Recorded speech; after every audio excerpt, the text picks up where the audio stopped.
नाखरे madam त्यांनी संस्कृत आणि मराठी या विषयामध्ये MA केलेला आहे. BA ला मुंबई विद्यापीठामध्ये तृतीय क्रमांक त्यांनी प्राप्त केलेला आहे. लोटस फाउंडेशन स्कॉलरशिपच्या त्या मानकरी आहेत. 12 वर्ष 10वीच्या विद्यार्थ्यांना संस्कृत विषयाचं अध्यापन त्यांनी केलेलं आहे. 1987 पासून कर्णबधीर मुलांना त्यांनी अध्यापन केलेलं आहे. The central school of the day या शाळेच्या माजी मुख्याध्यापिका मॅडम आहेत. त्यानंतर NCERT दिल्लीचा राष्ट्रीय पुरस्कार त्यांना प्राप्त झालेला आहे. 8 मार्च 2009 साली कर्तृत्ववान महिला म्हणून महापौर पुरस्काराने सुद्धा मॅडम सन्मानित झालेले आहेत. आणि सगळ्यात महत्त्वाचं म्हणजे 5 सप्टेंबर 2013 रोजी नाखरे मॅडम यांना राष्ट्रपती पुरस्कार सुद्धा मिळालेला आहे. मॅडमसाठी जोरदार टाळ्या. त्याचबरोबर या ठिकाणी आचार्य अत्रे कट्टाचे आधारवड श्री हरिश्चंद्र राणे साहेब या ठिकाणी उपस्थित आहेत. त्याचबरोबर त्यांचे सर्व सहकारी सुद्धा या ठिकाणी उपस्थित आहेत. तर या सर्वांचं मी या ठिकाणी शब्दसुमनांनी स्वागत करते. त्याचबरोबर आपल्या प्रशालेच्या मुख्याध्यापिका श्रीमती कुंज मॅडम यांना मी विनंती करते श्रीमती शोभा नाखरे मॅडम यांचा या ठिकाणी शाल श्रीफळ देऊन सत्कार करावा.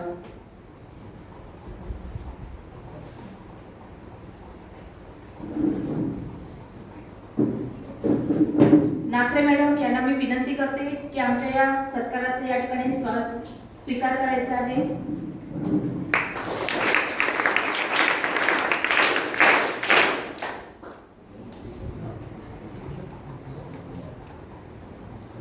त्याचबरोबर या ठिकाणी आचार्य अत्रे कट्टाचे आधारवड श्री हरिश्चंद्र राणे साहेब या ठिकाणी उपस्थित आहेत. तर त्या ठिकाणी गुलाब पुष्प देऊन या ठिकाणी स्वागत करावं असं मी प्रशालेच्या मुख्याध्यापिका कुंज मॅडम यांना विनंती करते.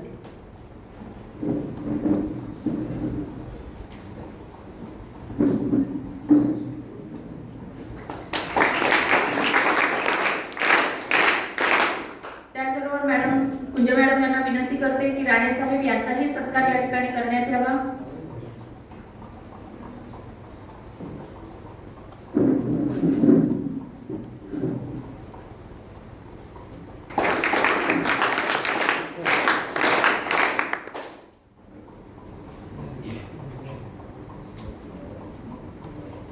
खूप खूप आनंद झालाय. तुम्ही सगळेजण इतक्या लवकर उठून आलात, छान आंघोळ वगैरे करून छान आलाय आणि सगळे प्रसन्न आणि खूप आनंदात आहात. खूप खूप छान वाटतंय. आणि इतक्या निसर्गरम्य वातावरणात तुमची शाळा आहे. तुमचे सगळे शिक्षक, मुख्याध्यापक आणि अध्यापक सगळे इथे आनंदाने आलेले आहेत. काही विद्यार्थी आलेले आहेत 10वीचे. त्याबद्दल सगळ्यांचं कौतुक, स्वागत, अभिनंदन. खूप खूप छान वाटतंय. आणि आज आम्ही इथे जे आलो आचार्य अत्रे कट्टा कांदिवली यांच्यातर्फे, त्याचं मुख्य कारण म्हणजे प्रसाद बागवे सर, ज्यामुळे इथे येणं आम्हाला शक्य झालं. कारण जरी शाळा असली किंवा शाळेचे पदाधिकारी असले तरी सुद्धा कोणीतरी एक सेतू लागतो ना, चाकव लागतो पोहोचण्यासाठी. तर ते प्रसाद बागवे सरांनी हे काम केलं. एकदा त्यांच्यासाठी आपण जोरदार ताल देऊया. आणि शाळेच्या मुख्याध्यापिका मोनिकाताई कुंज मॅडम, त्यांचंही खूप आभार मानते. आणि ह्या ताईंचेही आभार मानते, सगळ्यांचे आभार मानते आणि विषयाला सुरुवात करते. खूप खूप छान वाटतंय तुमच्याकडे बघून. आणि गदी माडगुळकरांनी असं म्हटलंय की, आणि मी तुम्हाला उपदेश वगैरे असं काही करायला आलेली नाही आहे, तुम्हाला संवाद साधायला आलेले आहे. बिनभिंतीची उघडी शाळा, लाखो इथले गुरु, झाडे वेली पशु पाखरे यांची गोष्ट करू. अशा निसर्गाच्या वातावरणात तुमची शाळा आहे, तुमची घर आहे. किती भाग्यवान आहे. तुम्हाला कदाचित असं वाटत असेल आम्हाला मुंबईला जायचं असतं, हो की नाही? सगळ्यांना वाटतं की नाही?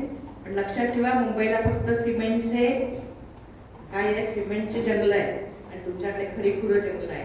त्यामुळे खरंच तुम्ही भाग्यवान आहात. तुम्हाला शुद्ध हवा, शुद्ध अन्न आणि सगळं काही छान मिळतं. आमच्याकडे मात्र सगळं प्रदूषणाने भरलेलं आणि सिमेंटचं जंगल एवढंच आहे.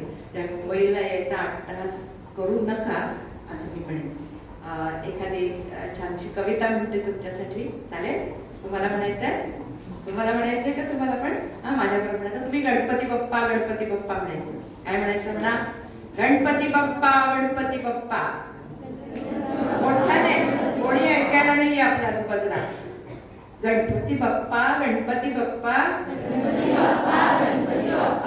जास्वंद दुर्वा घेशील का घेशील का. तुम्ही फक्त काय म्हणायचं, गणपती बाप्पा. गणपती बाप्पा पाटावरती बसशील का. 21 मोदक खाशील का. अरे पोट वाढलंय किती पहा. थोडा व्यायाम करशील का. आणि सुंडे खाली हसशील का. आवडली, टाळ्या वाजवूया. आता एक छानशी कविता म्हणू, आवडेल का तुम्हाला?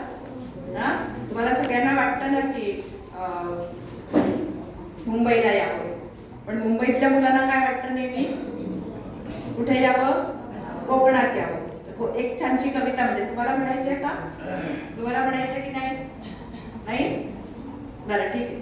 कोकणच्या गाडी तू नेतेस का मला, आजीच्या घरी जायचे मला. ताईनी दादा जाऊन आले, आजोबा आजींना भेटून आले. मला मात्र नेलं नाही सांगते तुला, कोकणच्या गाडी तू नेतेस का मला. आता हा कोण म्हणत असेल ही कविता, कोण म्हणत असेल? हा, कोणतरी मुलगा म्हणतोय. कोणाला म्हणतोय, कोणाला सांगतोय? हा, आजी आजोबांना. बरोबर आहे, आजी आजोबांना. हो, कोकणच्या गाडी तू नेतेस का मला. कोणाला बोलतोय? गाडीला म्हणतोय, आजोबा आजींना नाही म्हणत आहे. आणि तो सांगतोय आजोबा आजींना भेटून आले ताईनी दादा, मला मात्र नेलं नाही. परत एकदा म्हणते ऐका. कोकणच्या गाडी तू नेतेस का मला, आजीच्या घरी जायचंय मला. ताईनी दादा जाऊन आले, आजोबा आजींना भेटून आले. मला मात्र नेलं नाही सांगते तुला. तुला म्हणजे कोणाला? गाडीला, कोकणच्या गाडीला. मला मात्र नेलं नाही सांगते तुला, कोकणच्या गाडी तू नेतेस का मला. खिडकीची जागा बसायला हवी, डोंगरनी झाड पाहायला हवी. लाल लाल मातीत खेळायचंय मला, कोकणचा मेवा चाखायचंय मला. आंब्याच्या रसाची गोडी न्यारी, फणसाची सांदणं लागतात भारी.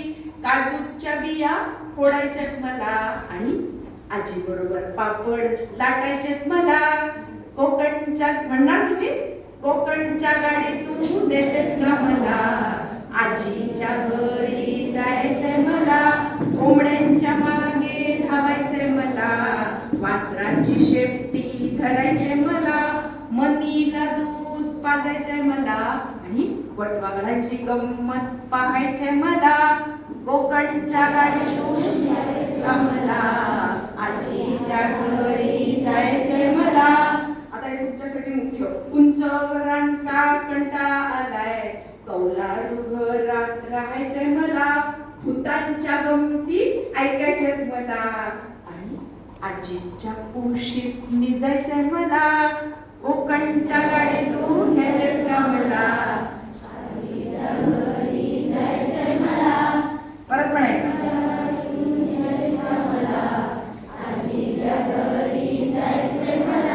आवडली?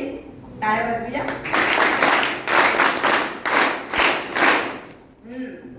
त्या टाळ्या कोणासाठी होत्या? माझ्यासाठी. म्हणजे काय? म्हणजे काय? म्हणजे काय?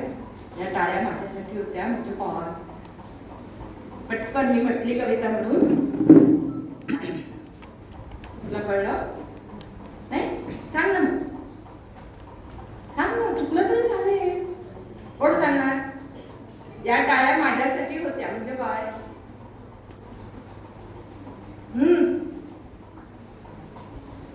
सोपं आहे. मी लिहिलेली कविता आहे. म्हणजे मी कोण असेल? कविता कोण लिहितं? मोठ्या कवी. मी पुरुष आहे का? मग कवयित्री म्हणा सगळ्यांनी. हा, पुल्लिंग आणि आज आपला विषय काय आहे माहितीये तुम्हाला? माहितीये?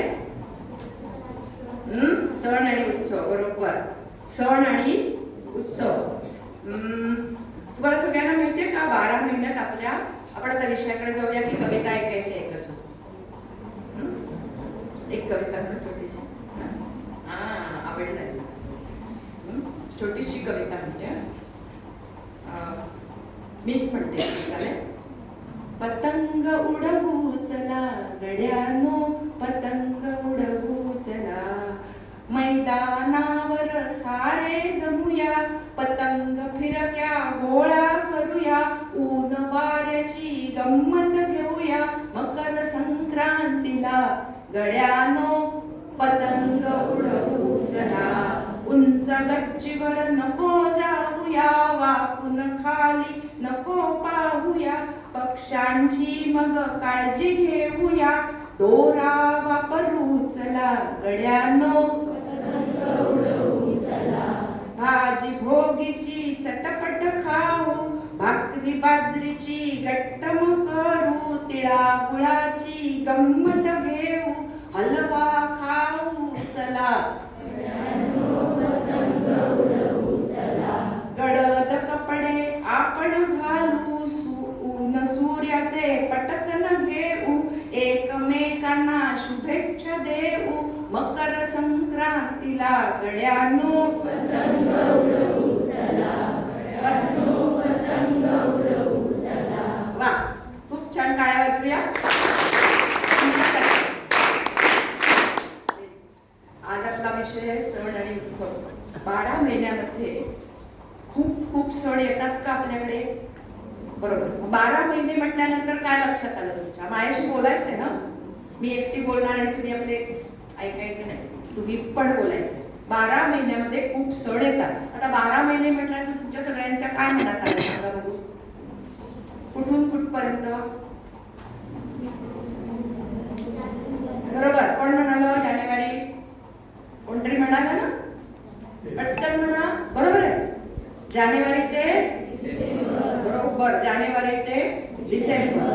पण आपल्याकडे जे सण असतात ते जानेवारी ते डिसेंबर असे असतात का?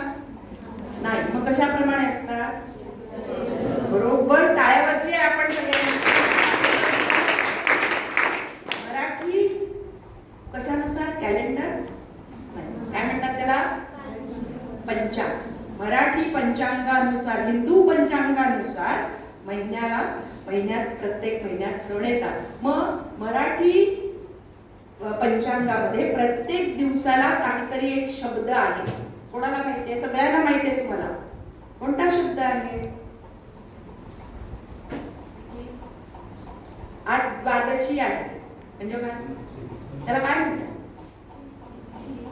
बरोबर. कोण म्हणाला? तिथी. व्हेरी गुड, टाळ्या वाजवा त्याच्यासाठी. तिथी.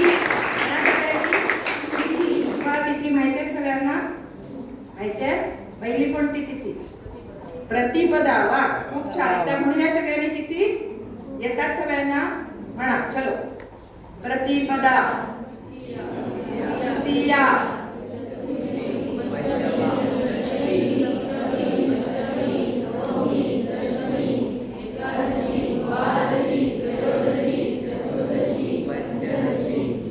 पंचदशी चतुर्दशी नंतर येते पौर्णिमा. आता आज कोणती तिथी आहे माहितीये? आज काल एकादशी होती, म्हणजे एकादशीच्या पुढे द्वादशी. आज द्वादशी आहे, मग त्रयोदशी येईल, मग चतुर्दशी येईल, आणि मग आकाशात चंद्र कसा दिसतो आता? मोठा झालाय ना. मग पौर्णिमेच्या ह्या पौर्णिमेला काय म्हणतात? कोणता महिना आहे आता? आत्ता महिना कोणता आहे? मार्च. पण मराठी महिना बरोबर त्या दादाला सगळं माहिती आहे. खूप छान दादा. चैत्र महिना आहे. चैत्र हा मराठी महिन्याचा, मराठी पंचांगाचा कितवा महिना? पहिला महिना. शेवटचा महिना कोणता? फाल्गुन. बरोबर. फाल्गुन महिन्यात कोणता सण झाला? होळी. होळी नंतर मग आता आपला पाडवा झाला. आता या पौर्णिमेला कोणता आपण उत्सव साजरा करतो? बरोबर, त्याला सगळं माहितीये. किती छान. नाव काय तुझं? दक्षेश. अरे वा, खूप छान. हनुमान जयंती आता, हनुमानाचा उत्सव आहे. बरोबर. आणि मग आता पौर्णिमा झालेले 15 दिवस असतात फक्त मराठी महिन्यात. मराठी महिन्यात फक्त 15 दिवस असतात नाही, मग किती दिवस असतात आपल्या कॅलेंडर प्रमाणेच असतात. मग आता मग पौर्णिमा झाल्यानंतर मग काय होतं परत परत प्रतिपदा असते. म्हणजे बरोबर, म्हणजे या 15 दिवसाला काय म्हणतात माहितीये कोणाला? बरोबर, त्याला सगळं माहितीये. किती छान. शुद्ध पक्ष. शुद्ध पक्ष किंवा शुक्ल पक्ष. शुक्ल म्हणजे पांढरा. ज्या वेळेला कोण सूर्य की चंद्र? चंद्र. ज्या वेळेला चंद्र मोठा मोठा मोठा होतो आणि 15 दिवसांनी मोठा होतो आणि पुढच्या 15 दिवसात चंद्र हळूहळू लहान होतो आणि लहान होत होत ज्या दिवशी चंद्र दिसत नाही त्याला काय म्हणतात? तिथीला अमावस्या म्हणतात. बघितलंय कधी आकाशात? एकदा तुमच्या घरी असं 1 रुपयाचं नाणं असतं ना, ते घेऊन असा चंद्राच्या, त्याला काय म्हणतात? चंद्राच्या काय म्हणतात त्याला माहितीये? कला. म्हणा सगळ्यांनी चंद्राच्या कला. असा एकदा काढून ठेवा. काळा कार्ड पेपर घ्यायचा आणि त्याच्यावर चंद्राच्या कला काढायच्या. एकदा तुमच्या वर्गात लावून ठेवा. आणि शुद्ध पक्ष आणि कृष्ण पक्ष म्हणजे शुद्ध पक्षामध्ये शुक्ल पक्षामध्ये चंद्र हळूहळू मोठा होतो आणि कृष्ण पक्षामध्ये किंवा मध्य पक्ष म्हणतात त्याच्यामध्ये हळूहळू लहान होतो. पण तुम्हाला हे का होतं माहितीये का? असं का होतं माहितीये का? एक कविता म्हणते, चांदोबा मोठा तुमच्यासारखाच होता मुलगा. गंमत काय झाली बघा.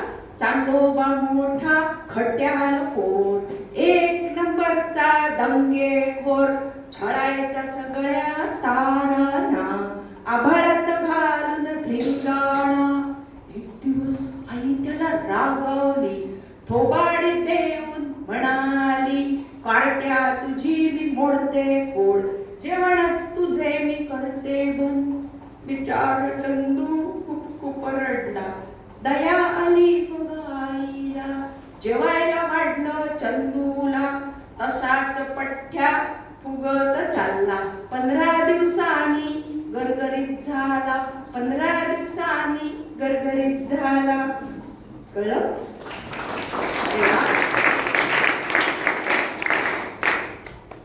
तुमच्यासाठी तुम्हाला शाबासकी देते. तुम्ही स्वतःहून टाळ्या वाजवल्या म्हणून.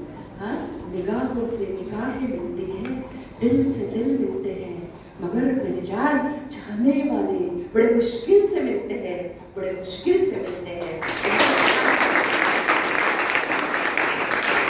आता इंग्रजी कॅलेंडर नुसार किती ऋतू असतात? सगळ्यांनी बोलायचे. चुकलं तरी चालेल. किती ऋतू असतात? 3. कोणते? बरोबर. पण मराठीमध्ये जे ऋतुचक्र असतं त्याला असे 3 ऋतू म्हणत नाही. त्याला काय म्हणतात? ऋतू. पण कोणते माहिती आहेत? कोणाला माहिती आहेत? पहिला थोडीशी मदत मी करते. चैत्र वैशाख वसंत ऋतू. म्हणा सगळ्यांनी. चैत्र वैशाख वसंत ऋतू. पुढचं कोणाला माहिती आहे? माहिती आहे दादा? बरोबर, व्हेरी गुड. पण आधी वर्षात उडी मारली. ठीक आहे, मग मी सांगते. सगळ्यांनी म्हणायचं चैत्र वैशाख वसंत ऋतू. चैत्र वैशाख वसंत ऋतू. ज्येष्ठ आषाढ ग्रीष्म ऋतू. ज्येष्ठ आषाढ ग्रीष्म ऋतू. श्रावण भाद्रपद.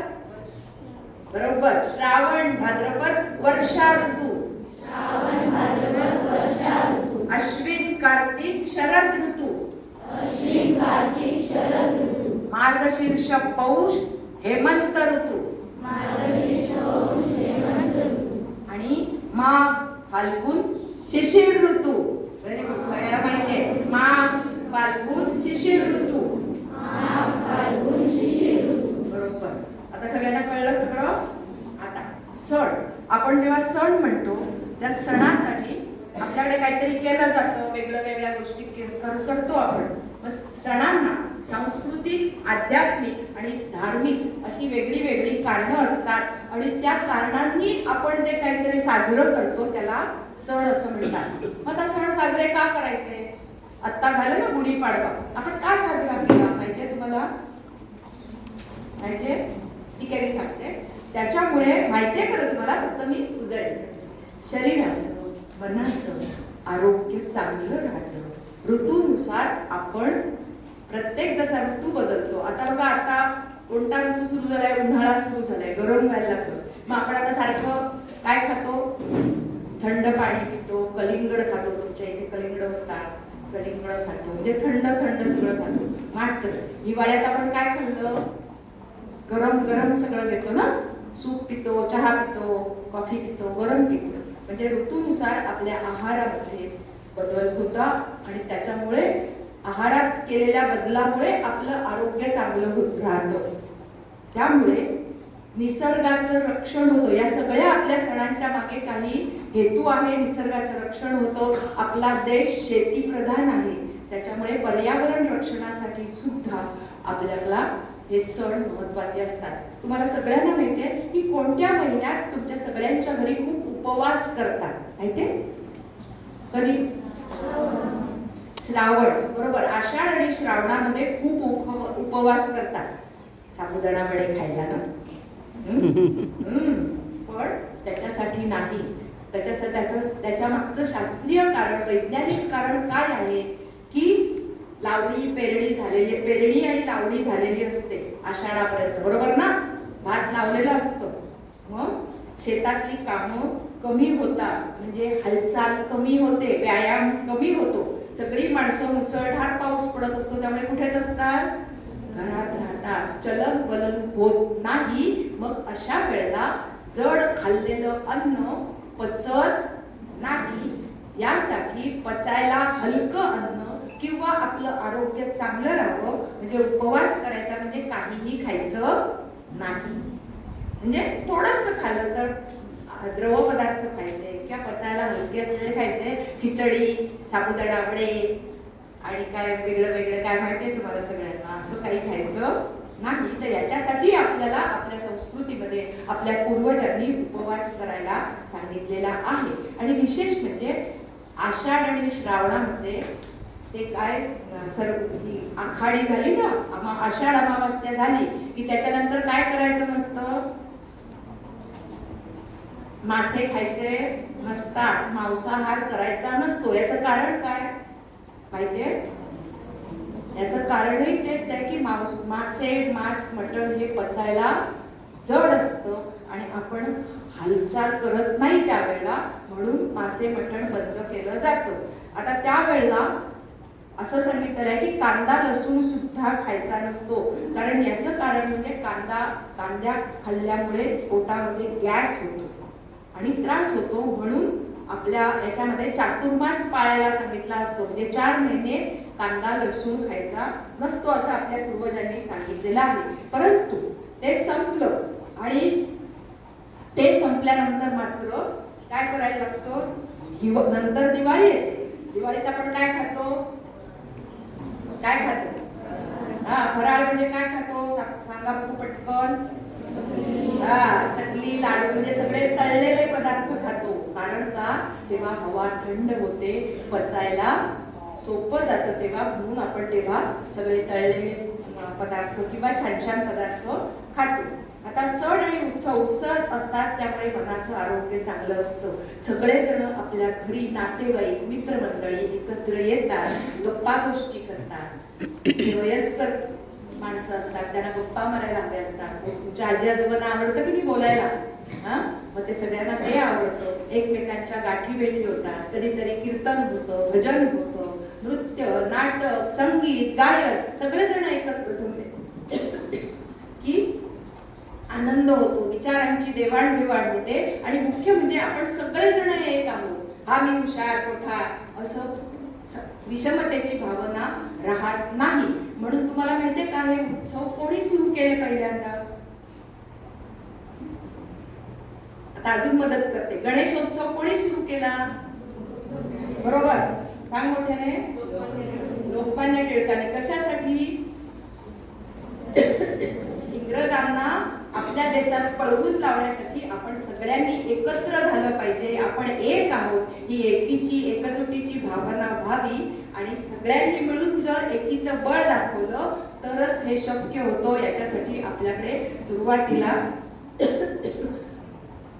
उत्सव सुरू झाले जनजागृती करण्यासाठी आणि सगळेजण एकत्र जमले की बघा प्रत्येकाच्या आयुष्यात सगळेजण आनंदातच असतात का? नाही, कोणाचा तरी हात दुखत असतो, कोणाची तरी दाढ दुखत असते, हो की नाही? मग आपलं दुःख, चिंता, काळजी विसरली जाते, आनंद होतो आणि त्याच्याबरोबर राष्ट्राभिमान, देशाभिमान या सगळ्यांबद्दल आपल्या मनामध्ये भावना निर्माण होते. आणि विशेष म्हणजे या सगळ्या सणांमध्ये आपल्याला निसर्गाशी नातं जुडलं जातं आणि म्हणून हे सगळे सण आणि उत्सव हा थँक्स गिव्हिंग सेलिब्रेशन आहे. म्हणा सगळ्यांनी, थँक्स गिव्हिंग. परत एकदा, हा, आता लिहून घेऊ शकता की नाही हे? येस, त्याच्यासाठी वही आहे. आणि म्हणून त्यावेळेला रक्तदान शिबिर, सैनिकांसाठी मदत, निसर्ग संवर्धन असं सगळं केलं जातं. झालं? आता पटकन जायचे समोर बघा. आता पहिला सण आपण कोणता म्हटला? चैत्र महिन्यातला पहिला सण गुढीपाडवा. मराठी नववर्षाचा पहिला दिवस गुढीपाडवा का साजरा करतात? कोणाला येतं? कोणाला येतं कारण? पटकन, इतका वेळ नाही लावायचा लिहायला. का करतात गुढीपाडवा? माहितीये का कोणाला? माहितीये? नाही माहिती? अरे, शाळेत साजरा झाला की नाही? घरी साजरा झाला की नाही? कोणाला येतं मुलींपैकी? का करतो आपण गुढीपाडवा साजरा? हरले? कबूल करा हरलो म्हणून. मग मी सांगते, हरले ना? ठीक आहे, मी सांगते. 14 वर्षाच्या वनवासानंतर रावणाचा निपात केला, रावणाला हरवलं आणि ते हरवून श्रीराम कुठे परत आले? कोणाला माहितीये? अयोध्येला परत आले. आणि अयोध्येला परतलेल्या श्रीरामांचा तो विजय दिवस म्हणून गुढीपाडवा साजरा केला जातो. आपल्याला माहितीये, तुम्हाला सगळ्यांना गुढीला काय लावलं जातं वगैरे. आणि त्याची आणखीनही कारण आहेत की श्रीरामांनी वालीच्या जुलमातून दक्षिणेतल्या प्रजेची सोडवणूक केली, तो हा दिवस आहे. आणि म्हणून आपल्याला माहिती असेल की त्या दिवशी गुढीला कसली पानं लावतात? कडुलिंबाची पानं लावतात. तुम्हाला माहितीये का की संस्कृत मध्ये कडुलिंबाच्या झाडाला परिभद्र असं म्हणतात. काय म्हणतात? हा वृक्ष भूत पिशाचांपासून आपल्याला दूर ठेवतो. लक्षात ठेवा, तुम्ही त्यांच्यातच राहता ना, भूतांच्या गावात राहता ना. आम्ही म्हणतो बघा, कोकणात भूत असतात, माहिती आहे मला. आणि शिवाय हा वृक्ष औषधी आहे, हवा शुद्ध करणार आहे, ऑक्सिजन जास्तीत जास्त बाहेर टाकणार आहे. आणि म्हणून आपल्याकडे गुढी पाडव्याला कडुलिंबाच्या पानं एकतरी खाता की नाही? सगळ्यांनी खाल्लं की नाही? आणि कशासाठी खायचं? कारण आपण कधी कडू खात नाही.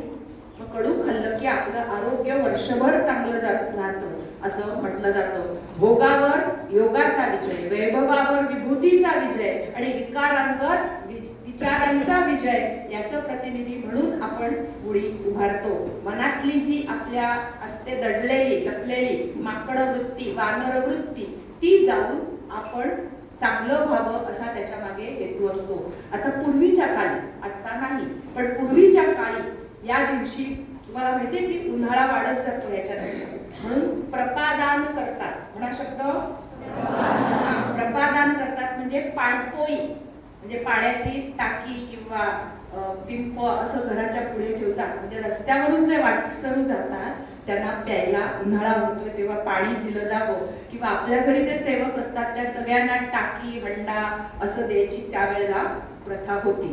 आणि आपल्याला माहितीच आहे की घरासमोर चैत्रांगण काढलं जातं. काढला? तुमच्या घरी कोणाच्या काढतात का चैत्रांगण?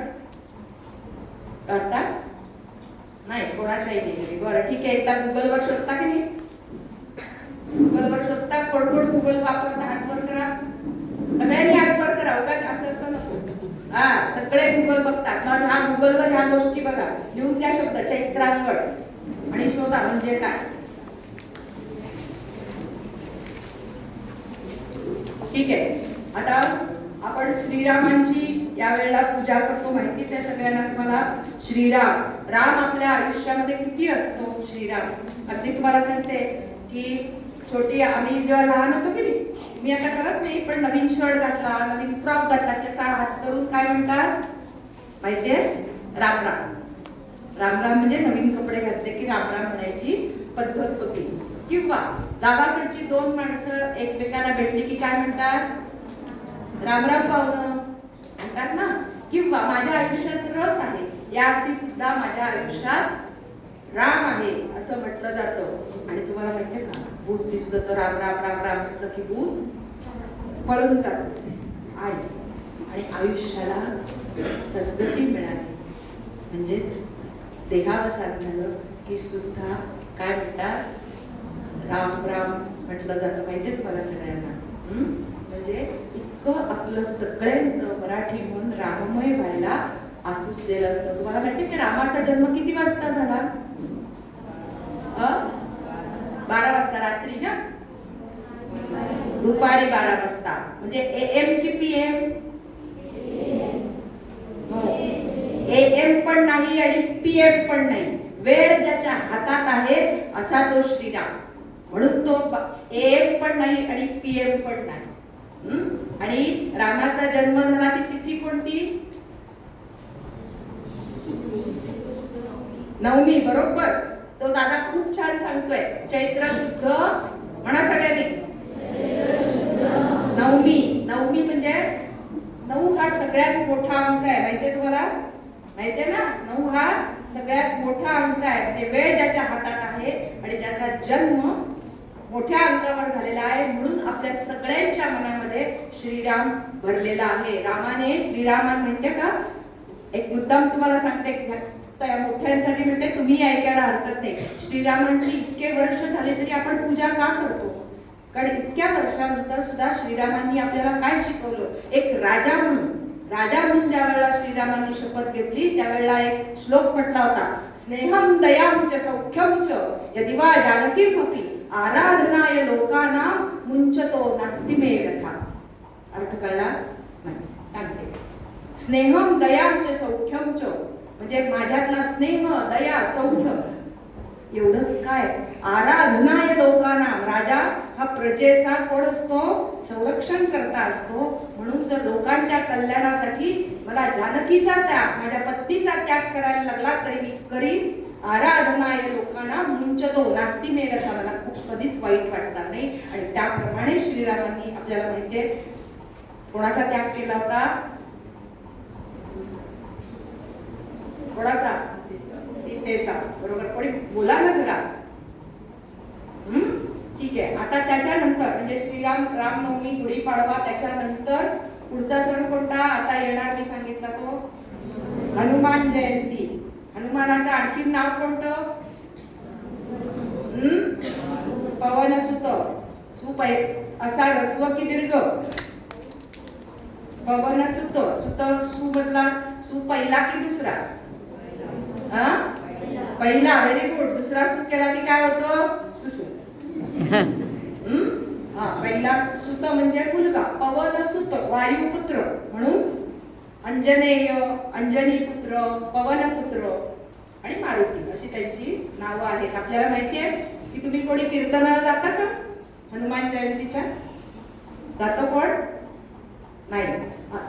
सूर्योदय होईपर्यंत कीर्तन चालतं. सूर्योदयाच्या पूर्वी म्हणजे सकाळी 5, 5:30 ला कीर्तन चालू होतं. आणि ज्या वेळेला सूर्योदय होतो त्यावेळेला हनुमानांचा जन्म होतो असं मानलं जातं आणि त्या हनुमान जन्माचा उत्सव साजरा केला जातो. हनुमान हे 7 चिरंजीवांपैकी म्हणजे त्यांचा कधीही मृत्यू न होणारं असं अद्भुत बालक आहे. लहान असताना सूर्याला पकडायला गेला. मला हे खेळणं हवंय, बॉल हवाय, हा पिवळा धम्म म्हणून पकडायला गेलेला आणि त्यावेळेस इंद्राने त्याच्यावर प्रहार केला होता. ते ऐकायला आपण कधीतरी ती गोष्ट नंतर ऐकू. पण हनुमान हे शक्तीची उपासना आहे, सामर्थ्याची उपासना आहे. आणि म्हणून आपल्याला व्यायाम करायला संदेश कोण देतं? हनुमान जयंती सांगते. बलवान व्हा, सामर्थ्यशाली व्हा. तुकडे सुकडे, पिझ्झा, बर्गर आणि काय पाव खाऊन, मैदा खाऊन, केक खाऊन लुकडे सुकडे अशक्त होऊ नका. हे आपल्याला आज हनुमान सांगतात. आणि समाजामध्ये रावण वृत्ती, रावण माहितीये ना किती तोंड होती? मोठ्याने. हा. आणि सगळे किती कसे होते? चांगलं होतं का? परत कधीतरी एकदा येईल ना, तर पकडापकडी खेळताना रावणावर यायचं राज्य, लप्पाछुपी खेळताना रावणावर यायचं राज्य, आणि आपलं तोंड झाकायला धोतर लागायचं अख्खं. असं काहीतरी नंतर म्हणेल, आता नाही आज. श्रीरामांना दूत असणाऱ्या हनुमानाची आज गरज का आहे? कारण आपण सगळेजण शक्तिवान राहिलेलो नाही. आपण सारखे मान खाली घालतो आणि असा निष्कर्ष काढलाय की तुम्हाला ज्या वेळेला मुलं होतील मोठा झाल्यावर अशी मान खाली घातलेली होती. का? तर तुम्ही सारखे मोबाईल बघता. बरोबर की नाही? हो की नाही? म्हणा ना हो. बघा मग तुमच्या मुलांना असं जन्माला घातलं तर बघा. आणि म्हणून परंतु आपल्याला माहिती आहे की हनुमानांनी काय केलं? रावणाचा भाऊ कोण होता माहितीये? खूप चांगल्या वृत्तीचा असलेला. कोणाला माहितीये? बघा गुगल बघता पण माहिती नाहीये. विभीषण. म्हणा विभीषण. विभीषणाला आपल्या पक्षात घ्यावं आणि त्याला रावणानंतर त्याला राज्य द्यावं, हे आपल्या पक्षात घ्यावं, हा श्रीरामांना सल्ला हनुमानांनी दिलेला होता. आणि म्हणून श्रीरामांनी तो मानला. हे सगळ्यात महत्वाचं आहे. आता त्याच्यानंतर जे चैत्र महिन्यात आला आणि त्याच्यानंतर कोणता सण येतो? आषाढ महिन्यातल्या पौर्णिमेला आपण साजरा करतो, शाळेत साजरा करतो. बरोबर? कोणी सांगितलं? करा बघा, लक्षात ठेवा. त्या दादाला एकट्याला येते. म्हणा सगळ्यांनी गुरुपौर्णिमा. त्याचं दुसरं नाव बरोबर बघा, त्याला एकट्याला येते. व्यास पौर्णिमा. म्हणा सगळ्यांनी व्यास पौर्णिमा. आषाढ पौर्णिमेला व्यास पूजा केली जाते, म्हणून इथे ह्याला व्यासपीठ असं म्हटलं जातं. व्यासांनी महाभारत हा ग्रंथ लिहिला आणि व्यास महर्षींचं वैदिक आणि लौकिक ज्ञान अमर्याद होतं आणि म्हणून असं म्हणतात व्यासोच्छिष्टम जगत सर्वम. त्यांनी सगळ्या जगाला पुष्ट केलेलं होतं, म्हणजे सगळ्या विषयांना स्पर्श केलेला होता. थांबू कंटाळाला? थांबू का? मग प्लीज थोडा वेळ आहे, थोडा वेळ बोलणार आहे. नक्कीच नवीन काहीतरी तुम्हाला ऐकायला मिळेल अशी खात्री देते मी. आपल्या गुरु आपल्याला काय करतो? तुमचे गुरु कोण? हे सगळे इथे बसले होते ना, बरोबर? सारी धरती कागज बनाए, सारा बन लेखनी बनाए, सात समिंदर की स्याही में भी गुरु महिमा न समाये. आणि म्हणून त्यांना आपण गुरु म्हणतो, परंतु हे सगळे शिक्षक, आम्ही सगळे शिक्षक आहोत. म्हणजे पाठ्यपुस्तकातले धडे शिकवतो म्हणून ते शिक्षक, आणि जीवनाचे धडे शिकवतो ते गुरु. कळलं का? कुंभारा सारखा गुरु नाही रे जगात, वर घालत धपाटा आधाराचा हात. कुंभारा सारखा गुरु नाही रे जगात. आधी तुडवी माती तुडवायला लागतं की नाही? आधी तुडवी मग हाते कुरवाळी. ओल्या मातीच्या गोळ्याला येई आकृती वेगळी. घडे जाती थोडा घरी, घडे जाती राऊळात. कुंभारा सारखा गुरु नाही रे जगात. असं गुरुचं वर्णन केलेलं आहे. टाळ्या वाजवायला हरकत नाही. त्या टाळ्या महाराष्ट्राचे वाल्मिकी कोण? गदी माडगुळकर त्यांच्यासाठी होत्या. आता आपण गुरुपौर्णिमेनंतर मी अगदी तुम्हाला स्पर्श करून जाते विषयाला. श्रावण महिन्याकडे जातो. सगळ्यांना श्रावण महिना आवडतो का? आवडतो का? बरं आवडतो? खिचडी खायला भेटते, आईचा उपवास असणार, बघ नाही? आणि काय कारण आहे का आवडतो? पटकन बोला. का आवडतो? हा बरोबर सांग. कोणी सांगितलं? सण असतात. कोणते सण असतात सांग बघू एखादा. नागपंचमी. बरोबर. मोठे नाही सांगत आहे? मोठे सांगताय? ओके. श्रावणामध्ये सगळ्यात महत्वाचं म्हणजे निसर्गाचा कोणता चमत्कार आपल्याला दिसतो? श्रावणामध्ये काय दिसतं? इंद्रधनुष्य. किती रंग असतात? असं बोला सगळ्यांनी. 7 रंग असतात ना. आणि म्हणून असं म्हणतात की श्रावण हा सगळ्या महिन्यातला आपला सगळ्यांचा लाडका महिना असतो. तऱ्हेतऱ्हेचे पदार्थ पक्वान्न खायला तर मिळतातच, परंतु श्रावण महिन्यामध्ये श्रवण करावं. श्रवण करावं म्हणजे काय? ऐकावं असं आहे. काय ऐकायचं? काय ऐकायचं माहितीये? कहाणी माहितीये तुम्हाला? कोणाला माहितीये का? काही बोलतच नाही तुम्ही. हो की नाही म्हणा ना. नाही असेल तर नाही म्हणा. माहितीये का कहाणी? वाचले कधी? एक छोटीशी कहाणी ऐकवते तुम्हाला. पहिली जी गणपतीची आहे ना ती ऐकवते. ऐका गणेशा तुझी कहाणी. निर्मळ फळे, उदकाचे तळे, बेलाचा वृक्ष, सुवर्णाची कमळे, विनायकाची देवळे रावळे, मनचा गणेश मनी बसावा, हा वसा कधी घ्यावा, माही चौथी पूर्ण करावा, संपूर्णाला काय करावं, पशा पायलीचं बी काढावं, 18 लाडू करावे, 6 देवाला द्यावे, 6 ब्राह्मणाला द्यावे, 6चं सहकुटुंब भोजन करावं, अल्पदान महापुण्य अशा गजराजन्मनी ध्यायचे, चिंतिले लाभिले, मनकामना निर्विघ्न कार्यसिद्धी करीजे. ही 60 उत्तराची कहाणी 5 उत्तरी सुफळ संपूर्ण. आपण लहान होतो तेव्हा हे पुढचं आपलं सगळं पाठ होतं, कारण आपल्या पुढेला कहाण्या वाचल्या जायच्या. आता कहाणी आहे, खूप छान प्रकार आहे. सगळ्यांनी गुगलवर हे शोधा. प्रत्येक देवतेची प्रत्येक वाराची कहाणी असते, मंगळवारची कहाणी, बुधवारची कहाणी वगैरे वगैरे. तर गुगलवर हे शोधा. रील बघून काही मिळतं का सांगा? 1 तास रील बघितलं आणि नंतर विचारलं काय बघितलंस रे? उत्तर येतं का? नाही ना. लक्षात ठेवा, जर पटलं तर करा. पण आपले सण हे सगळे भूगोलावर आधारित आहे, भौगोलिक परिस्थितीवर आधारित आहेत. माहितीये ना, आषाढ महिन्यात काय होतो? धूम पाऊस पडत असतो. आणि आपला पहिला श्रावणातला सण कोणता? कोणता पहिला सण? पंचमीला येतो. नागपंचमी. मदत केल्यानंतर उत्तर आलं. पंचमी म्हटल्यावर नागपंचमी आठवलं. का माहितीये का? आषाढ महिन्यामध्ये खूप पाऊस पडतो. मग काय होतं? बिळं भरतात. कोणाची?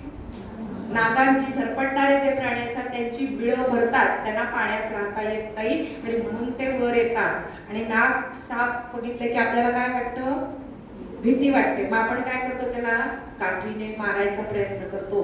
आणि तसं मारू नये म्हणून आपल्या पूर्वजांनी नागाची पूजा करायला, त्याचं महत्व कळण्यासाठी नागपंचमीचा पहिला सण येतो. आणि माहितीये का, नाग हा शेतकऱ्याचा मित्र आहे का? नाग काय खातो? उंदीर खातो आणि बेडूक खातो. बेडूक खातो म्हणजे उंदीर खातो. म्हणजे जेव्हा धान्य शेतामध्ये पिकतं त्या पिकाचा नाश करणारे जे उंदीर आहेत ते उंदीर खातो नाग, म्हणून आपण त्याची पूजा करतो. आणि तुम्हाला गंमत माहितीये का, की पूर्वी पौराणिक कथा अशी सांगितली जाते की कालियामर्दन माहितीये ना तुम्हाला? तो डोहात होता. ऐकलंय का कधी? त्याच्या डोक्यावर श्रीकृष्ण बसला तर त्याला असं सांगितलं की कालियामर्दन, तू लोकांना त्रास देऊ नकोस, विषारी होता तो अतिशय, म्हणून तू सागरात जा. तर ज्या दिवशी कालियामर्दन त्या डोहातून सागरात गेला, समुद्रात गेला, तो दिवस म्हणजे नागपंचमी असं म्हणतात. आणि दुसरं गोष्ट म्हणजे तुम्हाला माहितीये का की नागपंचमीला एकदा असं झालं, एक शेतकरी नांगरत होता आणि त्या नागाची 9 पिल्लं होती. त्याला 9 पिल्लं नांगराने मारली गेली. आणि मग नागिणीला, आईला काय वाटत असेल? पिल्लं सगळी मेल्यावर ती शेतकऱ्याला ती चावली जाऊ घरात. ज्याने नांगर धरला होता ना त्याला चावली आणि शेतकरी मेला. आणि मग त्याला त्या नागिणीला कळलं की तिची मुलगी आहे शेतकऱ्याची, म्हणून मग तिच्या घरी गेला. परंतु गंमत अशी झाली की शेतकऱ्याची मुलगी होती, ती लग्न झालेलं होतं, तिने पाटावर नाग काढलेला होता चंदनाचा, त्याची पूजा केली होती. आणि ते बघितल्यानंतर तिने काय केलं? तिला मारलं नाही, तिला आशीर्वाद दिला. मग त्यावेळेला ती मुलगी म्हणाली की माझे बाबाही खूप चांगले आहेत, मी तुमची क्षमा मागते, पण माझ्या बाबांना 20 दिवस आता अमृत दे आणि बाबांना जिवंत कर. आणि नागिणीने बाबांना जिवंत केलं, शेतकऱ्याला जिवंत केलं, अशी कथा सांगितली जाते. जरी हे काय म्हणायचं त्याला विष जिवंत होणं, तुम्ही आता म्हणाल असं कधी जिवंत होतं का मेलेला? बरोबर आहे ना? परंतु चांगले विचार केले, चांगले सद्विचार केले, एवढं जरी आपण त्याच्यातनं घेतलं तरी सुद्धा खूप चांगलं आहे. आपल्या पूर्वजांसाठी एकदा दाद देऊया, टाळ्या वाजवूया. आणि श्रावण महिन्यामध्ये मंगळवारी काय असतं? दर मंगळवारी काहीतरी करतात. कोणाला माहितीये? मुलींना माहितीये की नाही? नवीन लग्न झालेल्या बाईच्या बाबतीत काय करतात? मंगळागौर असते. कशासाठी असते मंगळागौर? मंगळागौरीला काय करतात? खेळ खेळतात, वेगळे वेगळे. माहितीये तुम्हाला? कोणता खेळ माहितीये? फुगड्या. आणि खूप काय काय करतात ना, सूप करतात आणि काय काय खेळ खेळतात. उखाणे घेतात, गाणी म्हणतात, स्मरण होतो, पाठांतर होतो, व्यायाम होतो. याच्यासाठी आपण मंगळागौर करतो. नारळी पौर्णिमा पुढची माहितीये? नारळी पौर्णिमेला काय करतात? नारळ घालतात, बरोबर, समुद्राला. आणि काय विनंती करतात की आता तू शांत हो, आम्हाला काय मिळू देत? मासे मिळू देत खायला. आम्ही 4 महिने मासे खाल्लेले नाहीये, आता आम्हाला परत मासे खायचे आहे. आणि म्हणून आपण समुद्राची पूजा करतो, शांत तो हवा, उधाण आलेलं असतं ते शांत होण्यासाठी म्हणून आपण एक करतो. पण आणखी तुम्हाला त्याच्यानंतर कोणता येतो सण? अष्टमीला गोकुळ अष्टमी. आता तुम्हाला त्यातला गंमत माहितीये का की गोकुळ अष्टमीला राम म्हणजे कृष्ण आणि त्याचा भाऊ कोण? बलराम, हे दोघं धष्टपुष्ट होते. परंतु जो कंस राजा होता त्याने असं सांगितलं होतं की तुमच्या सगळ्यांनी घरातलं जे दूध असेल ते सगळं माझ्या मथुरेला आणून द्यायचं. त्यामुळे त्याचे जे सवंगडी होते सगळे लुकडे सुकडे वगैरे होते. आणि म्हणून तसं होऊ नये, सगळं दूध कंसाला मिळू नये म्हणून श्रीकृष्णाने, म्हणून मग ते मुलं दूध पितात, दूध प्यायची चोरून बिरून मिळेल तसं, म्हणून आया काय करायच्या, असं वरती टांगून ठेवायच्या. म्हणून मग श्रीकृष्णाने काय केलं? हंडी केली आणि ते दूध मुलांना सगळ्यांना वाटून दिलं. आणि म्हणून आपण काय करतो? गोकुळाष्टमीला दही हंडी करतो. पण आता आपण वेगळंच काहीतरी करतो. पण पूर्वी त्याचा अर्थ खूप छान होता की काय म्हणायचं, सगळ्यांनी मिळून खावं, सगळेजण धष्टपुष्ट व्हावे असं म्हटलं जातं. आणि मंगळागौरीला तुम्हाला माहिती आहे की पत्री काढली जाते. तर पत्री काढली, पानं तोडली झाडाची की झाडाची वाढ जास्त चांगली होते, याच्यासाठी आपण पत्री काढली जाते.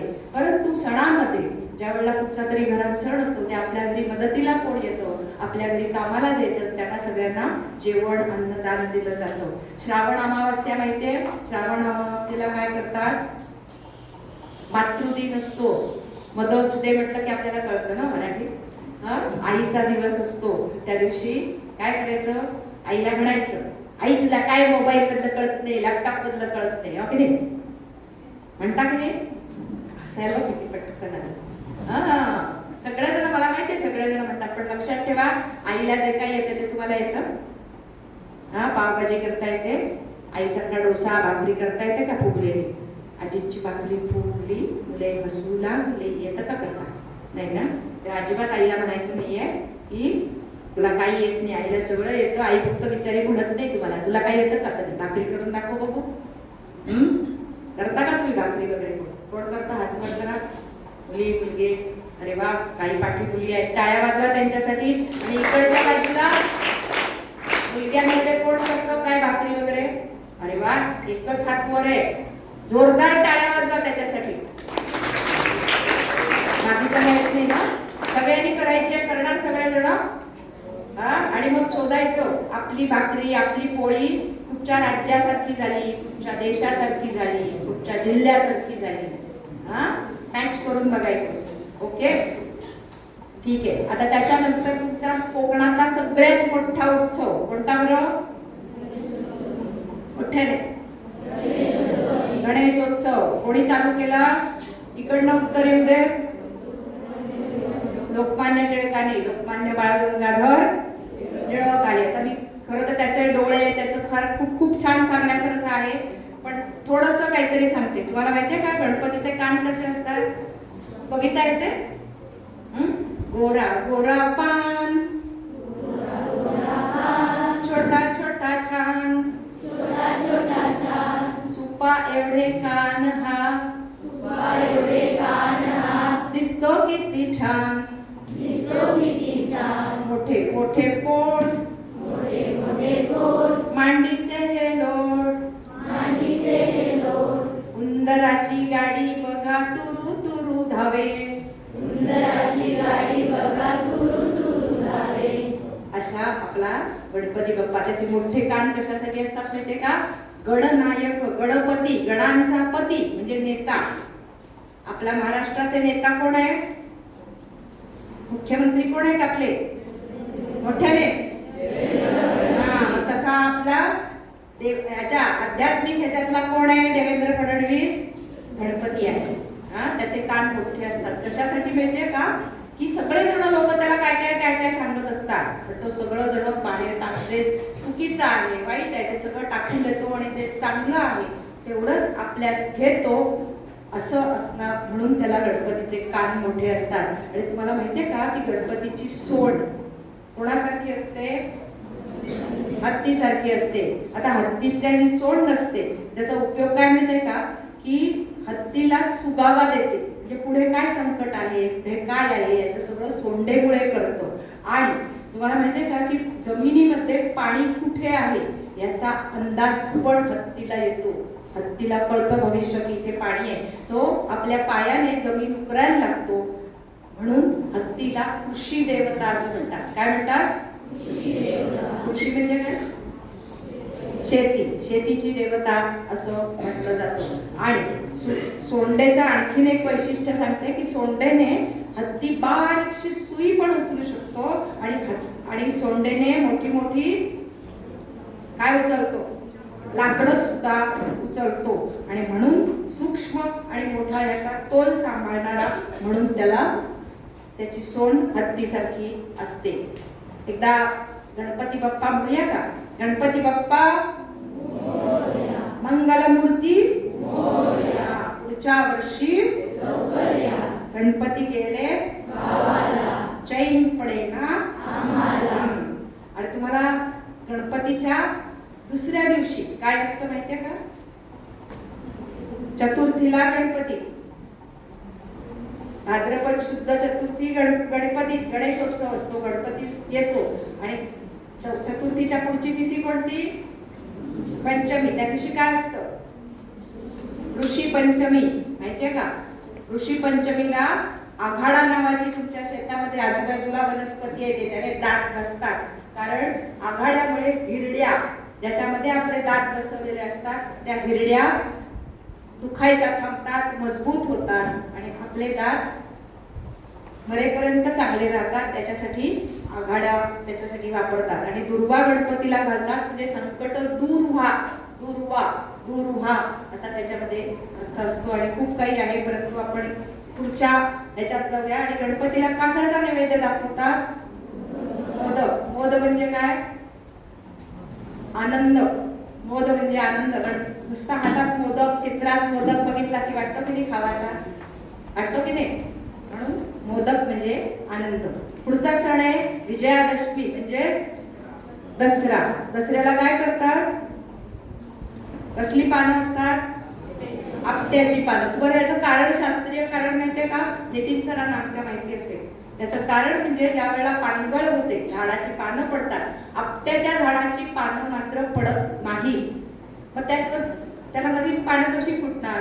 म्हणून आपल्याकडे आपट्याची पानं सोनं म्हणून आपण एकमेकांना देतो. आणि काय म्हणतो तेव्हा? काय म्हणतात का तेव्हा? दसरा सण मोठा नाही आनंदा तोटा. ओके, ठीक आहे. त्याला अजून एक पुढचे संदर्भ वगैरे आहेत, पण असं असलं तरी सुद्धा आपण कसली पूजा करतो दसऱ्याला? शाळेत येतो ते कसली पूजा? सरस्वतीची, पुस्तकांची पूजा आणि वाहनांची पूजा, हत्यारांची पूजा हे सगळं करतो. वीरतेची पूजा, विद्येची पूजा आणि शौर्याची पूजा, ग्रंथपूजा, शस्त्रपूजा, वाद्यपूजा आणि वाहनांची पूजा करतो. त्याच्यानंतर एक पौर्णिमेला काय होतं? अश्विन पौर्णिमेला काय असतं? आकाशामध्ये पूर्ण चंद्र असतो, दुधामध्ये चंद्राचं प्रतिबिंब बघताय. कोणता सण? गोजागरती. म्हणजे लक्ष्मी त्या दिवशी फिरत असते. कोण झोपलंय त्याला लक्ष्मी मिळणार नाही, पैसे मिळणार नाहीत. म्हणून जागं राहायचं असतं, जागरण करायचं असतं, वेळ घ्यायची असते. ओके. त्याच्यानंतरचा सण कोणता? सगळ्यात मोठा आवडणारा सण सगळ्यांचा आपला दिवाळी. काय करतात दिवाळीला? घर आधी तुम्ही करता ना? किती छान करतात, खूप छान. गणपती दिवाळीला घर स्वच्छ करतात. आता दिवाळीचा पहिला दिवस कोणता? द्वादशीला, म्हणजे आज द्वादशी आहे ना. कोणता? वसुबारस. तो फक्त एकटा उत्तर देतोय. वसुबारस म्हणा सगळ्यांनी. कोणाची पूजा केली जाते सांग ग. तू पहिली सांग बघू, कोणाची पूजा करतात वसुबारसला? आता निदान व्हॉट्सअपवर फोटो येतात आपल्याला सारखे. गाय आणि वासराची पूजा, म्हणजे प्राण्यांच्या प्रती, आपल्याला मदत करणाऱ्या बैलांच्या प्रती कृतज्ञता व्यक्त करायला आपण लिहिलं ना पहिला, कृतज्ञता व्यक्त करणारा सण. नंतर पुढचा त्रयोदशी कोणती? धनत्रयोदशी. या दिवशी तुम्हाला माहितीये का?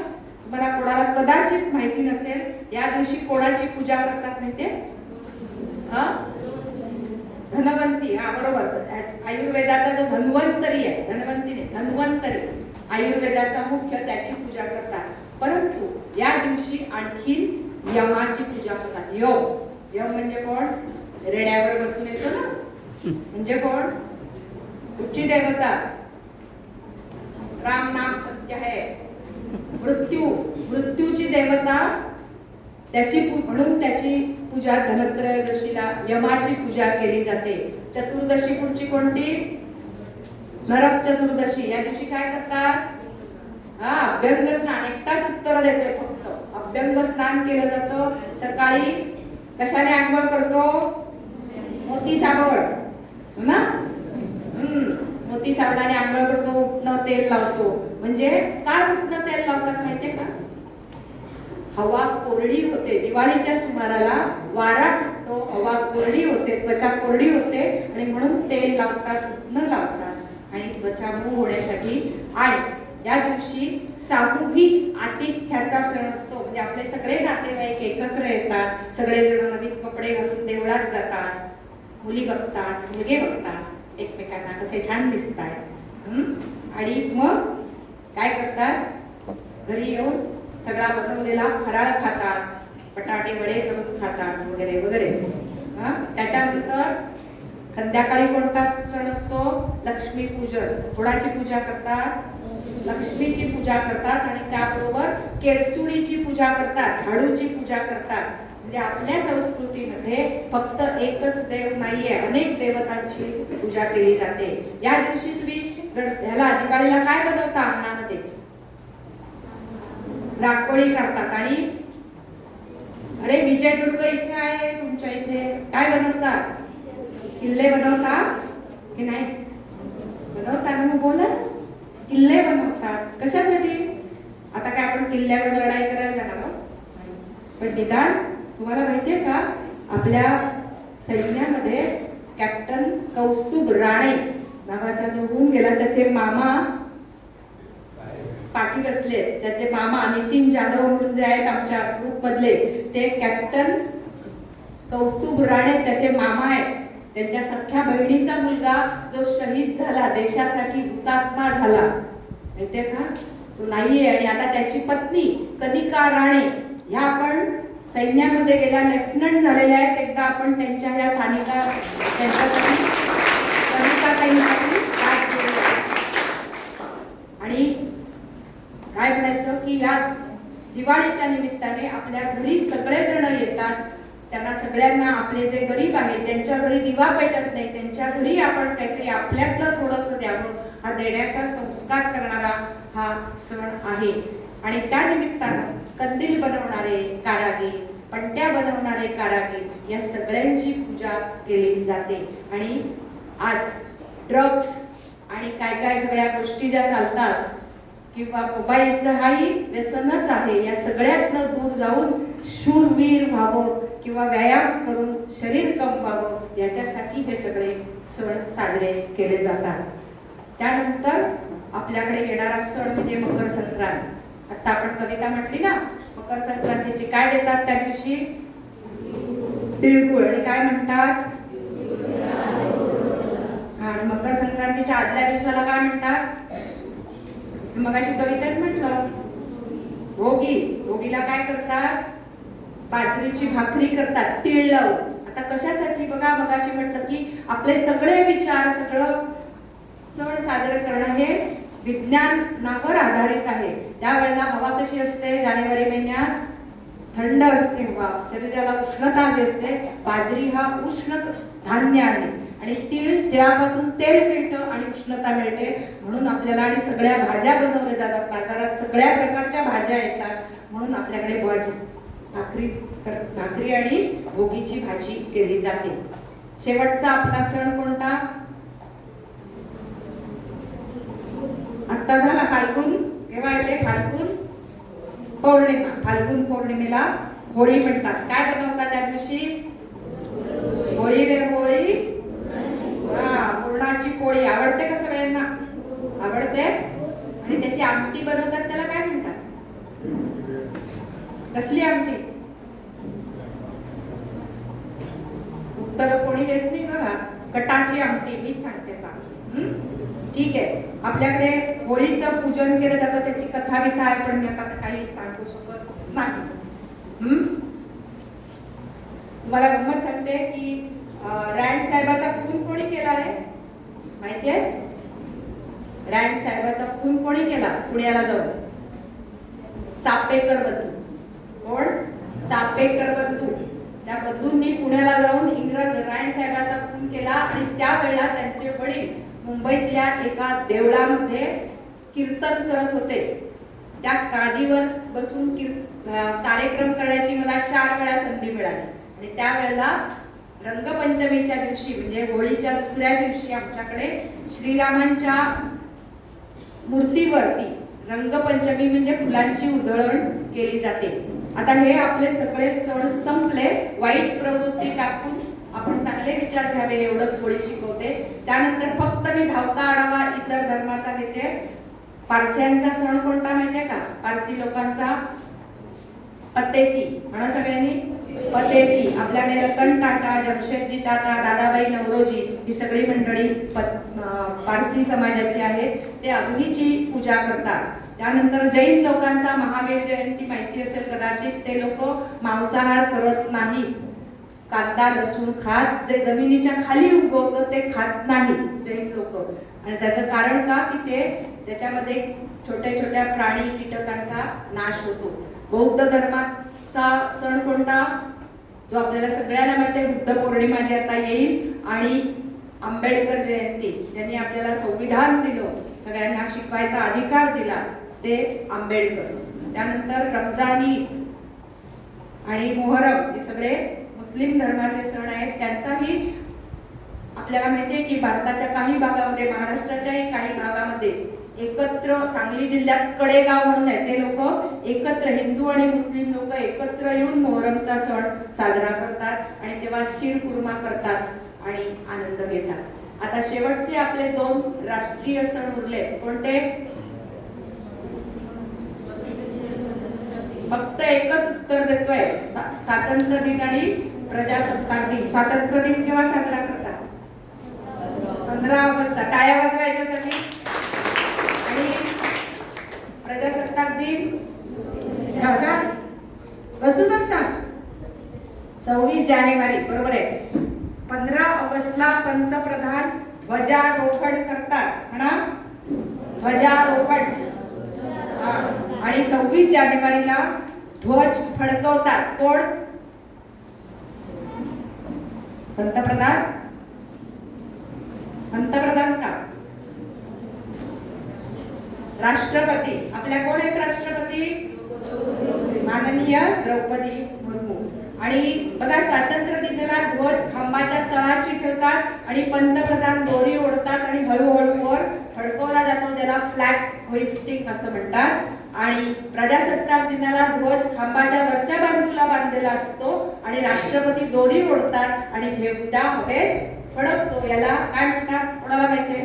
फ्लॅग अनफर्लिंग. म्हणा सगळ्यांनी, फ्लॅग अनफर्लिंग. राष्ट्रीय उत्थान, देशभक्ती आणि स्वातंत्र्याचं प्रतीक म्हणून आपण स्वातंत्र्य दिन साजरा करतो.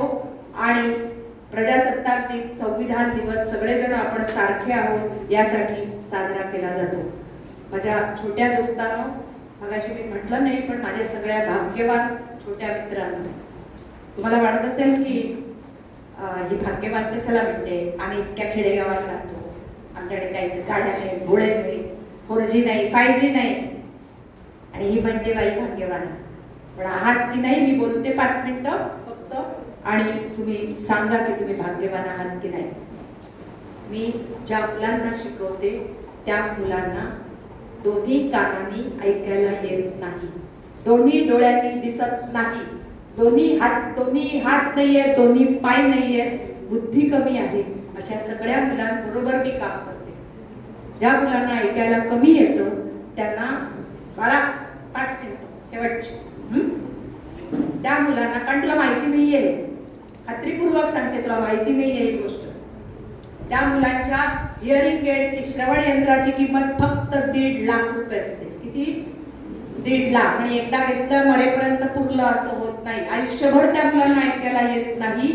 आणि दर 5 वर्षांनी नवीन मशीन घ्यायला लागतं. आणि तुमच्या कशा सगळीकडे शाळा असतात तशा शाळा या मुलांच्या नसतात. विशेष शाळा ठराविक ठिकाणी असतात, त्या ठिकाणी मुलांना शिक्षण घ्यायला यायला लागतं. ऐकायला येत नसून एकदा घरी गेल्यानंतर टीव्हीचा व्हॉल्यूम पूर्ण बंद करा, म्हणजे काही हलणारं जग दिसेल ना तोंड तसं असं केलेलं, ते आयुष्यभर माझी मुलं बघत असतात, कारण ऐकायला येत नाही.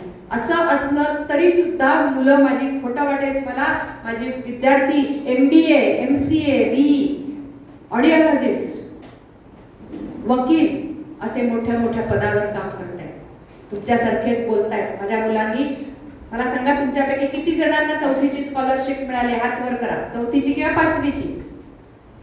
बघा, एवढ्या मुलांमध्ये एकाचा हात वर आहे फक्त. आणि प्राऊड टू से, माझ्या ऐकू न येणाऱ्या मुलांनी, बसलेल्या सगळ्या मुलांनी स्कॉलरशिप मिळवलेली आहे आणि महाराष्ट्रामध्ये नाही मुंबईमध्ये रँक मिळवलेले आहे. आकाशवाणीवर, रेडिओवर 6 वेळा कार्यक्रम केलेला आहे. महाराष्ट्र प्रज्ञाशोध स्कॉलरशिप मिळवलेली आहे. संस्कृत 10 श्लोक ओळीने म्हटलेले आहेत. मला सांगा तुमच्यापैकी किती जणांना संस्कृत श्लोक येतात म्हणता? माझ्या बरोबर काम करणारा, दोन्ही डोळ्यांनी न दिसणारा मुलगा इलेक्ट्रिकचं सगळं काम करतो, सेन्सरचे दिवे बनवतो, दिव्याच्या तोरण बनवतात ना दिवाळीत लावायला, त्या माळा बनवतो. आणि तुमच्यासारख्या सगळ्या मोठ्या मुलांना शॉक न लागता काम कसं करायचं हे शिकवतो. सागर पाटील त्याचं नाव, त्याचं पुस्तक मी बाईंकडे देते, बघूया कोण तुमच्यापैकी वाचतं आणि मला माझा पत्ता, फोन नंबर सगळं पुस्तकावर आहे, कोण मला कळवतो ते बघूया. त्या पुस्तकामध्ये एका मुलाचं वर्णन आहे ज्याने सगळ्या सक्सेस स्टोरीज आहेत. त्या मुलांनी, बुद्धी नसलेला मुलगा आहे, त्याच्या आई बाबांनी त्या मुलाला काय शिकवलं नाही विचारा. अनेक गोष्टी शिकून असतो एका इंजिनिअरिंग कॉलेजमध्ये असिस्टंट लायब्रेरियन म्हणजे सहाय्यक ग्रंथपाल म्हणून काम करतो. जगातला पुरस्कार त्याला मिळालेला आहे. डाऊन सिंड्रोम ज्याला म्हणतात तो आजार आहे, मतिमंद आहे, तरी सुद्धा इतकं काही अचीव करतो. माझ्या शाळेतला, माझ्या वर्गातला एक मुलगा आहे, त्याला ऐकायला येत नाही, एका डोळ्याने दिसत नाही, आज तो PhD करतोय. औरंगाबाद म्हणजे छत्रपती संभाजीनगरला राहतो आणि मुलांना पोहायला शिकवतो, व्यायाम करायला शिकवतो आणि खूप काही करतो. मला सांगा, देवाने तुम्हाला सगळे अवयव कामात असलेले दिले आहेत. डोळ्याने दिसतं, माझी दोन्ही हात नसलेली, जन्मतः हाताच्या इथे एवढी बोटं आहेत फक्त. तो मुलगा पायामध्ये पेन धरून चित्र रंगवतो, टी-शर्ट रंगवतो आणि विकून स्वतःचं पोट भरतो. तोंडात ब्रश धरतो आणि त्याने रंगवतो.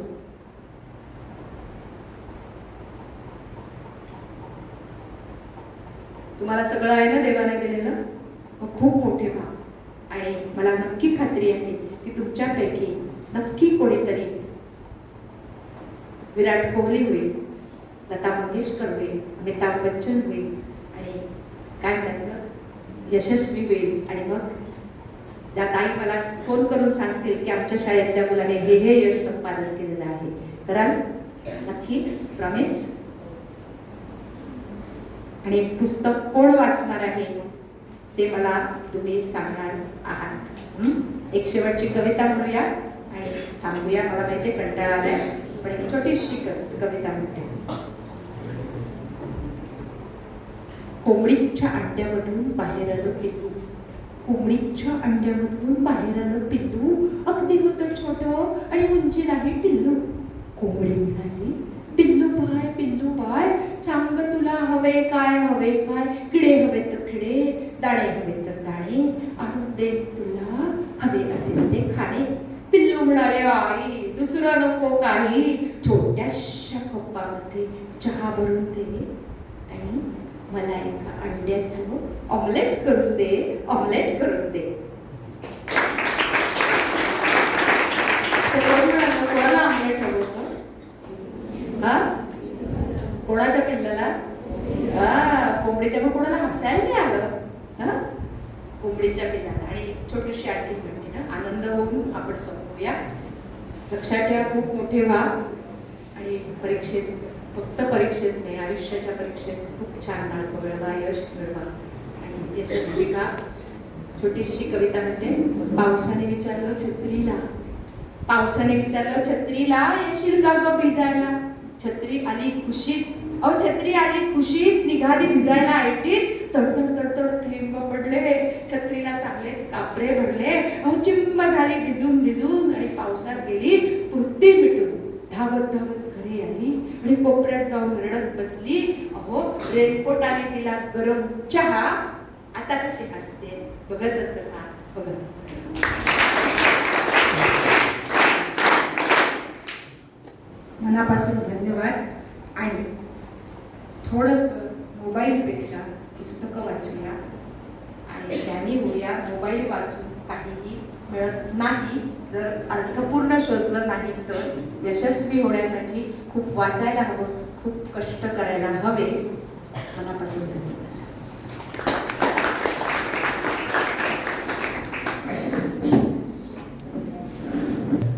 धन्यवाद मॅडम. अतिशय ओघवत्या शैलीमध्ये आणि हसत खेळत मॅडमांनी आपल्याला अगदी मोलाचं मार्गदर्शन केलं. आभार प्रदर्शनाच्या निमित्ताने आज या ठिकाणी उभा आहे. खरोखरच आपले सण आणि उत्सव जे आहे, आपली जी संस्कृती आहे ही जोपासणं हे आपलं कर्तव्य आहे. आज जर आपण व्यासपीठावरती बघितलं तर ज्येष्ठ व्यक्तींचा सहभाग आहे आणि हा ज्येष्ठ व्यक्तींचा सहभाग खरोखरच श्रेष्ठ आहे, मला असं म्हणावंसं वाटतं. आणि ही जी परंपरा आहे, ही परंपरा तुम्हाला आम्हाला पुढे चालवायची आहे आणि त्याच्यासाठीच हे प्रयत्न आहेत या व्यक्तींचे.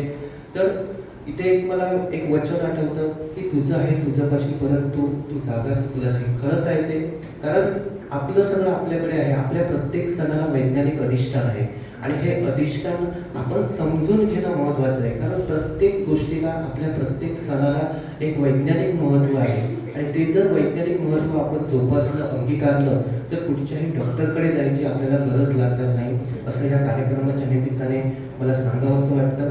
तर आजचा हा कट्टा अगदी चांगलाच लागला असं म्हणावं लागेल आणि हा कट्टा प्रत्येक शाळेमध्ये व्हावा आणि प्रत्येक मुलांना, पालकांना सुद्धा हे कळावं असं या कार्यक्रमाच्या निमित्ताने सांगतो. आज या ठिकाणी ही सर्व मंडळी आमच्या सिंधुदुर्गमध्ये आली, आमच्या देवगड तालुक्यामध्ये छोट्याशा शाळेमध्ये आज कार्यक्रमाचं आयोजन केले. महिन्याभरापूर्वी प्रयत्नशील होतं हे सगळं आणि हे खरोखरच सत्यात उतरवताना तुम्ही मॅडम म्हणालात की मी स्वतःला खूप भाग्यवान समजते, तर आम्ही सुद्धा खूप भाग्यवान समजतो की आपल्या माध्यमातून अशा पद्धतीचं व्याख्यान आमच्या मुलांसाठी अगदी पुन्हा पुन्हा आम्ही आयोजित करण्यासाठी प्रयत्नशील राहू. आणि खरंच आपल्याला आज वेळ नाही आहे, वेळ फार कमी आहे. तुम्हालाही पुढे कार्यक्रम असतील तर नक्कीच तुम्ही कधी परत याल त्यावेळी आमच्या शाळेला आपण सर्वांनी पुन्हा एकदा भेट द्या. तुमचं नक्कीच स्वागत आहे. त्याचबरोबर इंद्रे गावातील सुद्धा मान्यवर मंडळी या ठिकाणी उपस्थित आहेत, त्यांचं सुद्धा या कार्यक्रमाच्या निमित्ताने आभार व्यक्त करतो. त्याचबरोबर आमचे पालक, माजी विद्यार्थी सुद्धा उपस्थित आहेत आणि आपल्या सर्वांना ना सुद्धा मी धन्यवाद व्यक्त करतो आणि आपला जो प्रवास आहे इथून पुढचा तो सुद्धा सुखकर हो, त्याचबरोबर निरोगीदायी ठरो अशी मी आई भगवती चरणी प्रार्थना करतो आणि थांबतो. धन्यवाद. या ठिकाणी हे जे आचार्य पत्रिका आहे त्याच्या आधारवर सन्माननीय राणे साहेब 1-2 मिनिटं व्यक्त करतात. अर्धा मिनिट बोलतोय, वेळ कमी आहे. अप्पा परब